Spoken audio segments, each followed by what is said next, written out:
Nachádzame sa na kryptokonferencii Chaincamp. Dnes sa tu odohráva množstvo prednášok.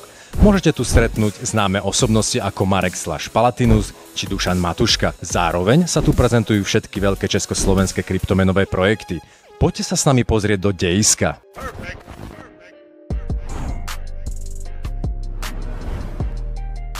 Martin, vidíme sa na konferencii Chaincamp. Čo máte nové v zmenárni Anycoin a čo plánujete?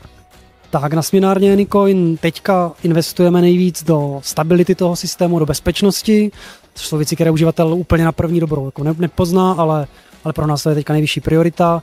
A vedle toho, co se týká feature, které připravujeme, tak vylepšujeme UX, děláme redesign, budeme zvyšovat úroky za staking, které uživatelé dostávají, a nebo budeme dělat integraci pro lepší podklady pro daňové přiznání. Aké sú vaše ciele v rámci burzy Days? Naším cílem z Days je vybudovat z toho evropskou velkou stabilní burzu, které budou důvěřovat jak profesionální tradeři, tak velké instituce, a která bude partnerem vlastně nejrůznějších biznisů a obchodníků, kteří chtějí v kryptoměnách obchodovat, ale dneska vlastně v Evropě nemají žádného velkého hráče a jsou tím pádem nuceni chodit do zahraničí, buď to hodně daleko na východ nebo hodně daleko na západ. Ako vnímáte súčasné regulácie a čo pre vás znamenajú?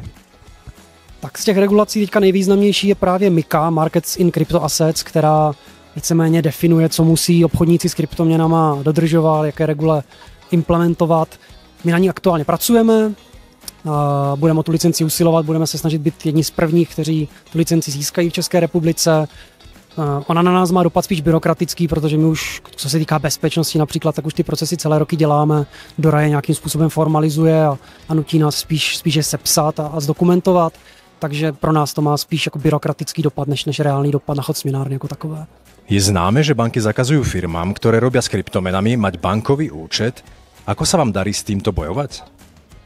Je to pravda, je to specifické v České republice, protože mít eurový účet dneska už není moc velký problém v Evropě. V České republice vlastně není žádná banka, která by momentálně otvírala kryptoměnovým směnárnám a burzám bankovní korunové účty, takže existují alternativy, je to dlouhodobý problém v České republice. My věříme, že to je dočasné, že i banky se s tím prostě musí naučit nějakým způsobem pracovat a žít a fungovat. A když uvidí, že jsme vlastně legitimní partneři a hráči a dá se s náma domluvit, tak já věřím, že v čase i směnárny, jako je ta naše, v bankách bez problémů účty mít budou.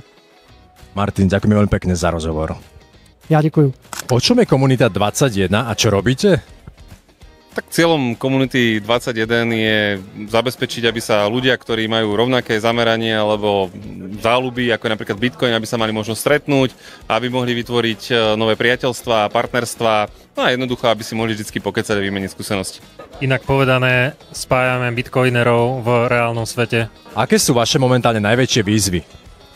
Tak určite je to edukácia, čo je aj jeden z pilierov, ktoré sa snažíme v 21 posúvať dopredu. Ak to mám skrátiť na Chaincamp, tak aktuálna výzva je rozdať čo najviac pexies edukačných a pomôcť sa adopcii na Slovensku. Čo chystáte na ďalší rok a kde vás môžu ľudia nájsť? Tak budúci rok určite by sme radi posilnili ešte viac našu komunitu. Chceme sa zamerať čím ďalej viac na vzdelávanie, prevenciu voči podvodom a vyzvať členov komunity, aby boli čo najviac aktívni a aby to nás všetkých posunulo čo najviac dopredu. No a nájsť nás môžu ľudia cez 21.org, kde si nájdu mapu, vedia sa pripojiť do signálovej skupiny a stať sa vlastne našimi členmi a prísť na naše stretnutie, meetupy a podujatia. Super chalani, ďakujem vám pekne za rozhovor. Za málo, ďakujem. Ahojte. SKMA ako Slovenská kryptomenová asociácia vznikla len nedávno. Aké sú vaše ciele? Ciele Slovenskej kryptomenovej asociácie sú predovšetkým vzdelávanie, zvýšenie povedomia o kryptomenách a pozitívnom prínose, taktiež boju proti podvodným transakciám alebo podvodníkom, podvodným spoločnostiam a taktiež spolupráca s regulátorom. Čo vnímate ako najväčšiu výzvu v rámci kryptomien na Slovensku? Na Slovensku výzvami sú predovšetkým daňové zaťaženie, podvody a prichádzajúca regulácia, ktorá bude účinná od nového roka 2025. Čím môže byť asociácia prínosom pre podnikateľov a občanov Slovenska? V Slovenskej kryptomenovej asociácii máme rôzne druhy členstiev, a to členstvo riadneho člena alebo tzv. Sympatizanta. Sympatizantom môže byť ktokoľvek, nejaký podporovateľ, fyzická osoba, alebo aj právnická osoba, ktorá sa neakredituje ako riadneho člena. Riadny člen získa informácie, ďalšie výhody z regulačných informácií alebo z tohto prostredia, nakoľko naša asociácia sa snaží komunikovať s úradmi, regulátorom, získavať informácie a predávať ich našim členom. Od budúceho roku bude platná regulácia MiCA. Môžete mi k tomu niečo povedať? MiCA je nariadenie, respektíve zákon Market in Crypto Assets, a je to vlastne licencia, ktorú musia obdržať všetky spoločnosti, ktoré chcú podnikať v kryptomenovom prostredí od budúceho roka. Kto si a čomu sa venujete? Já jsem Štěpán Uherík, jsem finanční ředitel firmy Trezor. Kdo Trezor nezná, vyrábíme hardware peněženky, byli jsme první, kdo uvedli na trh hardware walletu, tedy koncept vůbec peněženek na bitcoiny a jiné kryptoměny a chceme v tom pokračovat, aby ještě lepší. Chystáte nějaké nové modely na následující roky? Je tomu vlastně několik měsíců, jsme uvedli nejnovější model Trezor Safe 5, který je z takzvané rodiny Trezor Safe. A rozhodně můžu prozradit, že chystáme další modely, bude to pravděpodobně příští rok a můžeme i prozradit to, že se budeme snažit orientovat na mobilní telefony a konektivitu mezi novou hardwarovou peněženkou a mobilem, takže nechme se překvapit, ale přesný termín zatím nechci prozradit. A které modely jsou nejobľúbenejší? Řekl bych, že to je hodně individuální věc, každému vyhovuje něco jiného, ale pokud bych se podíval čistě na množství, kolik se čeho prodává, tak aktuálně nejoblíbenějším co do počtu prodejů je Trezor Safe 3. Podle mě je to pochopitelné, protože je to právě ten entry level device za rozumnou cenu, velice dobrá kvalita, ale můžu taky říct, že po uvedení Trezoru Safe 5 jsme viděli velký nárůst prodejů právě tohohle zařízení, které má zase oproti Trezor Safe 3 dotykový displej, je tam i zpětná vazba, vibrace a podobně. Já osobně můžu na sebe prásknout, že jsem byl dlouho uživatelem Trezor 1, ale se změnou teďka a uvedením Trezoru Safe 5 jsem právě změnil na Trezor Safe 5, používám to i jako pracovní nástroj a nemůžu si ho vynachválit. Chystáte podporu aj pre kryptomeny, ktoré ešte nie sú u vás dostupné? To je určitě dobrá, ale ošemetná otázka. Já můžu prozradit, že se tím zabýváme. To téma podpory kryptoměn pro nás je něco, čím se interně zabýváme a rezonuje to. My se zaměříme spíš na to, abychom vybalancovali, a dlouhodobě se o to snažíme, podporu Bitcoinu, jako to, na čem nám velice záleží, a vedle toho to, co chtějí uživatelé. Aktuálně se chceme zaměřit na to, abychom ty kryptoměny, které například podporujeme na úrovni, řekněme, technologie, ale ne přímo nativně v naší vlastní aplikaci, dotáhli na úroveň, kdy uživatelé můžou všechny tyto kryptoměny používat přímo v našem user interface a následně uvidíme, co dál, ale podpora kryptoměn, víme, že mezi uživateli našimi je důležité téma a interně se tím zabýváme a chceme v tom pokračovat. Na druhou stranu Bitcoin zkrátka musí mít vždycky prioritu. Vy máte aj aplikáciu Vexel. Nebojíte sa, že čoskoro budú zakázané anonymné transakcie?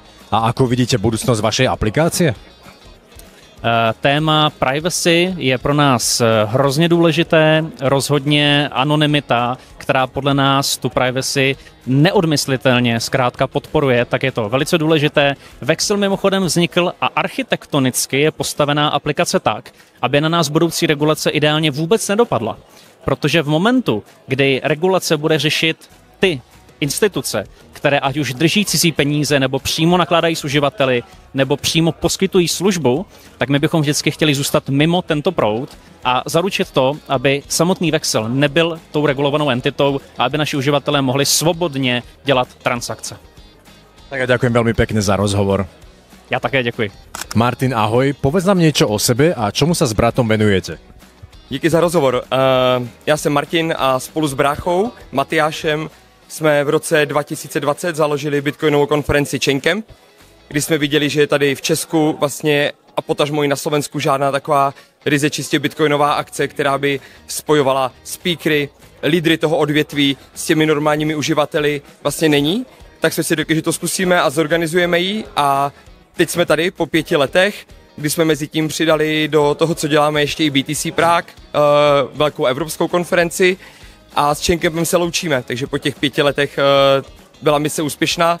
My jsme tu konferenci založili s tím, že, jak jsem říkal, tady taková akce chyběla a my jsme chtěli, ať ta komunita vyroste, ať se naučí ty akce organizovat organicky. aby nejlépe v každém městě byl nějaký sraz, aby se mohli ti lidé potkávat, aby se nebáli o tom mluvit a aby mohli přivést svého kámoše, kterého potřebují odinšpilnout do nějakého prostředí, kde se to povede správně, bez toho, aniž by ten člověk pak zahučel v nějakém prvním podvodu nebo nesmyslu, a to se povedlo. Keď Chaincamp už ďalší rok nebude, aké sú vaše hlavné ciele na rok 2025? My se budeme teď věnovat hlavně BTC Prague, to je naše největší akce, kterou máme rádi, která nám bere v podstatě veškerou volnou energii, a chceme skrze BTC Prague pokračovat v tom, co se nám povedlo tady úspěšně udělat v Československu, a to je propojovat lidi na různých bitcoinových úrovních, ať už jsou to speakeři, partneři, nadšenci, více či méně pokročilí, ale nejenom v tom Československu, ale napříč celou Evropou, protože Bitcoin je tady u nás velmi silný.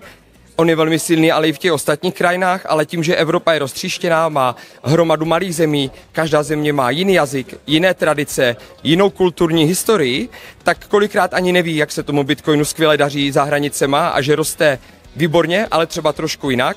A skrze BTC Prague my tyhle lidi spojujeme, aby se mohli potkat, ty myšlenky, edukaci a nápady přesdílet a díky tomu růst ještě rychleji, abychom nemuseli pořád znovu a znovu vynalézat kolo. Takže to je ta naše mise, na které budeme teď pracovat a skrze BTC Prague ji realizovat. A na čo sa ľudia môžu tešiť na BTC Prague 25? Příští rok bude BTC Prague na stejném místě, zase v Praze, a ti, co tam byli, tak ví, že ta akce je postavena hlavně pro lidi. Návštěvník je pro nás vždycky na prvním místě a přemýšlíme nad tím, aby se měl vždycky fajn, aby tam nebyly mrtvé místa, aby se nestrácel, aby si mohl dát pivko, aby tam bylo dost příležitostí si s lidma pokecat, a to je to, na čem budeme příští rok pracovat úplně nejvíc. Další důležitá věc je, že přivedeme ještě více lidí z Evropy a z celého světa, abychom mohli lépe naplňovat tu misi, to znamená, že se od sebe dokážeme učit a růst rychleji. Přivedeme tam více firem, jak z bitcoinového světa, tak ale i z toho tradičního, aby automobilky, aby společnosti, co dělají premium healthcare, pokročilé zdravotnictví, lepší pojištění, tak aby zjistili, že jsou tady lidé i jako bitcoineři a dokázali jim ty své služby nabídnout, a zase to v dlouhodobém pohledu mohlo pomoct Bitcoinu. A samozřejmě chceme, aby to bylo party, aby to byla sranda a aby ti, co Bitcoin ještě neznají, mohli přijít a viděli, že to je odvětví, kterého se nemají bát. Je to nové, rychle rostoucí odvětví, něco jako byl internet třeba v 90. letech, takže myslím si, že ta budoucnost je skvělá a příští rok si to společně v Praze dokážeme. Martin, ďakujem ti veľmi pekne za rozhovor a pevne verím, že sa budúci rok v Prahe uvidíme. Moc děkuji a těším se na to.